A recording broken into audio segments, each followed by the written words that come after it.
श्री स्वामी समर्थ. नमस्कार मंडळी, स्वागत आहे तुमचे माझ्या यूट्यूब चॅनलवरती. आजचा दिवस तुम्हाला खूप छान, सुखाचा, आनंदाचा जाओ हीच मी स्वामींच्या चरणी प्रार्थना करते आणि आपल्या आजच्या नवीन व्हिडिओला सुरुवात करते. उद्या 11 जुलै वार शनिवार आणि या दिवशी आलेले आहे भगवत एकादशी. भागवत एकादशी हे व्रत भगवान विष्णूंना समर्पित असून हे व्रत केल्याने 88,000 ब्राह्मणांना भोजन करण्या इतके पुण्य मिळते आणि म्हणूनच या दिवशी अनेक जण व्रत करून भगवान विष्णूंची पूजा करतात. यामुळे विष्णूंचा विशेष आशीर्वाद हा प्राप्त होतो, ज्यामुळे जीवनात सुख आणि समृद्धी वाढते. आता आज 10 जुलै योगिनी समर्थ एकादशी आहे आणि उद्या 11 जुलै भागवत एकादशी आहे. तर नक्की कोणत्या एकादशीचं व्रत करावं तर पहा. आज 10 जुलै जी योगिनी समर्थ एकादशी आलेली आहे, तर या एकादशीचा व्रत ऋषी मुनी साधू संत जे असतात तर ते या एकादशीचे व्रत करतात आणि जो सर्वसामान्य माणूस आहे, जो सांसारिक माणूस आहे, तर ते व्यक्ती या भागवत एकादशीचा उपवास हे व्रत करत असतात आणि म्हणून आपल्याला सर्वांनाच उद्या 11 जुलै या भागवत एकादशीचा व्रत करायचा आहे. ते 12 जुलै म्हणजेच रविवारी सोडायचं आहे आणि तसेच या एकादशीचे जे काही उपाय आणि सेवा आहेत तर ते सुद्धा तुम्ही आज किंवा उद्या करू शकतात.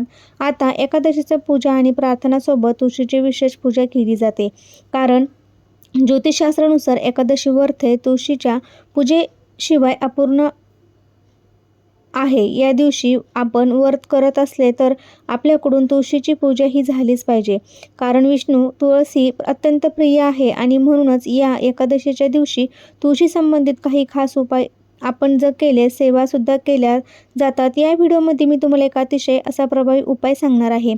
हा उपाय शनिवारी भागवत एकादशीला एक वेळ तुम्ही उपवास नाही केला तरी चालेल.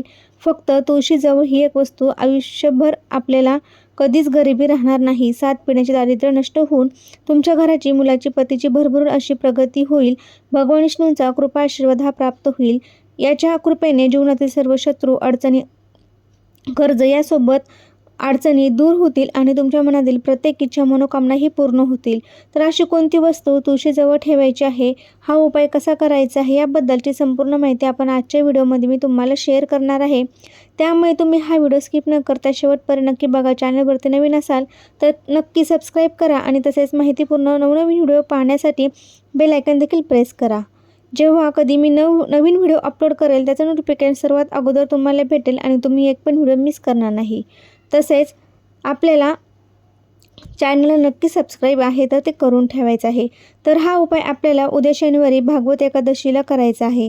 सकाळी किंवा संध्याकाळी हा उपाय तुम्ही करू शकतात. शक्यतो आपल्याला सकाळी 9:30च्या अगोदर हा उपाय करायचा आहे आणि जर सायंकाळी आपल्याला सकाळी जमलं नाही तर आपल्याला शक्य झालं तर सायंकाळी दिवे लागण्याच्या वेळेला तुम्हाला हा उपाय 6 वाजण्यापासून ते 9:30 वाजेपर्यंत या वेळेमध्ये सुद्धा तुम्ही हा उपाय करू शकतात.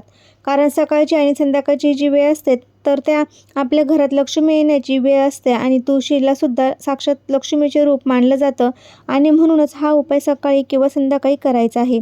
अगदी दुपारी 10-11 वाजता आपल्याला हा उपाय करता येणार नाही.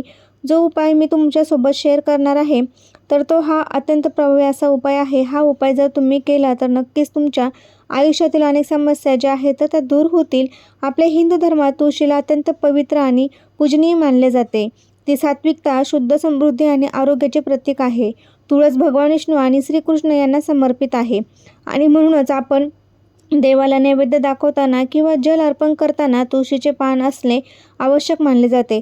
असे म्हटले जाते की तुळशीशिवाय श्रीहरींची पूजा पूर्ण होत नाही आणि एकादशी तिथी ही श्रीहरींना समर्पित आहे आणि म्हणूनच या दिवशी तुळशी संबंधित काही खास प्रभावी उपाय जर केले तर त्या उपायांचं आपल्याला 100% फळे प्राप्त होतं.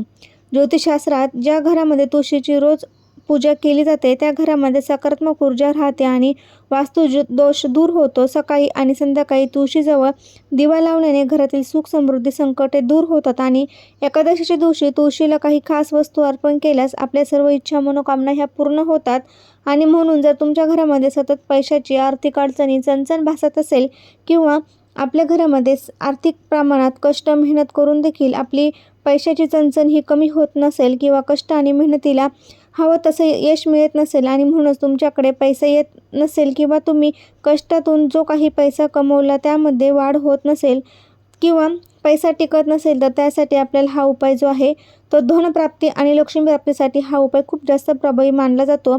त्याचबरोबर जर तुम्हाला कोणत्याही कामामध्ये यश मिळत नसेल, तर रेखडलेली कामे पूर्ण होत नसेल, तर हा उपाय केल्याने नक्कीच तुमच्या सर्व कामात यश मिळेल। तसेच तुमच्या इच्छा मनोकामना देखील पूर्ण होतील। मुलांची अगदी भरभरून अशी प्रगती होईल। त्याचबरोबर तुमच्या जीवनातील काही सर्व संकटे, दुःख, अडचणी असतील, शत्रू असेल तर त्रास देखील दूर होईल। तर यासारख्या समस्या दूर होतील। तर या उपायाने आपल्याला हा उपाय जो आहे तर उद्या सकाळी लवकर उठायचं आहे, स्नान वगैरे करायचं आहे, अंघोळीच्या पाण्यामध्ये तुळशीपत्र टाकून अंघोळ करायची आहे। तुळशीपत्र तुम्हाला आज तोडून ठेवायचं आहे, उद्या आपल्याला हे तोडता येणार नाही, कारण की दोन्ही दिवशी एकादशी आहे, त्यामुळे तुळशीला स्पर्श केला जात नाही। तुळशीचे पानसुद्धा तोडले जात नाही, म्हणूनच तुळशीपाशी खाली आपल्याला वगळून पडलेले पानं असतील तर ते तुम्ही घेऊन अंघोळीच्या पाण्यामध्ये टाकू शकतात, किंवा जेथे कुठे पूजा साहित्य असेल ते तुम्हाला तुळशीपत्र हे किंवा मंजुळा आहे तर ते सहजपणे मिळून जातील। तर आपल्याला हे अशा वस्तू अंघोळीच्या पाण्यामध्ये टाकून अंघोळ करायची आहे। आणि या दिवशी तुळशीपत्र घालून स्नान केल्याने भगवान विष्णू आणि माता लक्ष्मी यांचा आशीर्वाद प्राप्त होतो।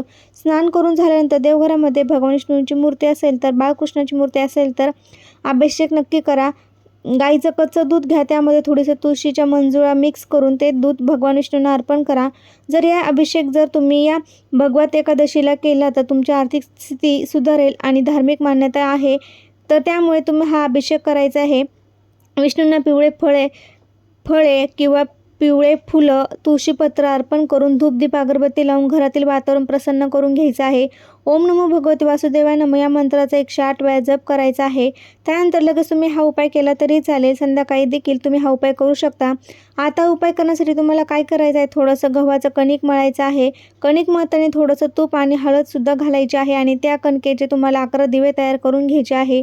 अगदी श्रद्धेने आणि खऱ्या मनाने हे 11 दिवे तयार करायचे आहे आणि हे दिवे एका ताटामध्ये घेऊन त्यामध्ये शुद्ध गाईचं तूप घालायचं आहे आणि दुहेरी वात आपल्याला कापसाची वात लावायची आहे आणि या वात करताना तुम्हाला हळद कुंकू लावून ती लाल पिवळी बनवून घ्यायची आहे।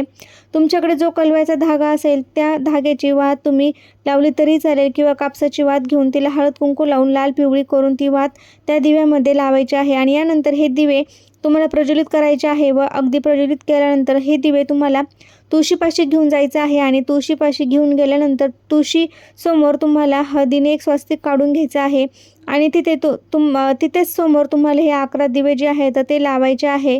आता जिथे हे दिवे लावणार आहेत त्या दिव्यांना हळदी कुंकूसुद्धा लावायचं आहे, तुळशीला सुद्धा हळदी कुंकू लावायचं आहे आणि तिथेच बसून तुम्हाला तुळशी मातेची कथा वाचायची आहे। तुळशी मातेची कथा ही तुम्हाला गुगलवरती भेटू शकते किंवा एखाद्या पुस्तकामध्ये ही दिलेलीच असते।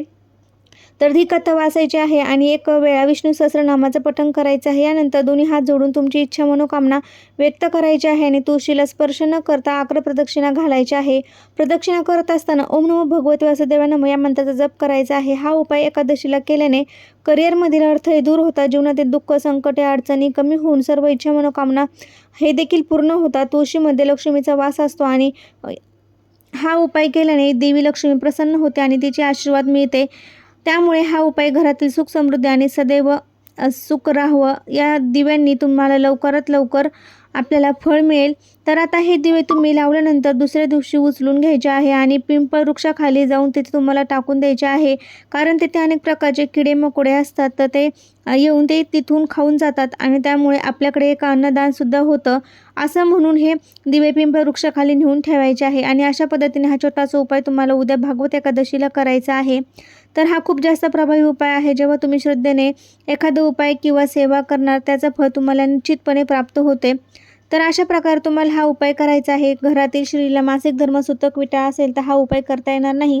स्त्रीला मासिक धर्म असेल तर घरातील इतर व्यक्तीने हा उपाय केला तरी चालेल। कसा वाटला व्हिडिओ ते कमेंटद्वारे नक्की सांगा। तुम्हाला जर व्हिडिओ आवडला तर तुमच्या मित्रपरिवारामध्ये शेअर करायला विसरू नका। श्री स्वामी समर्थ। धन्यवाद।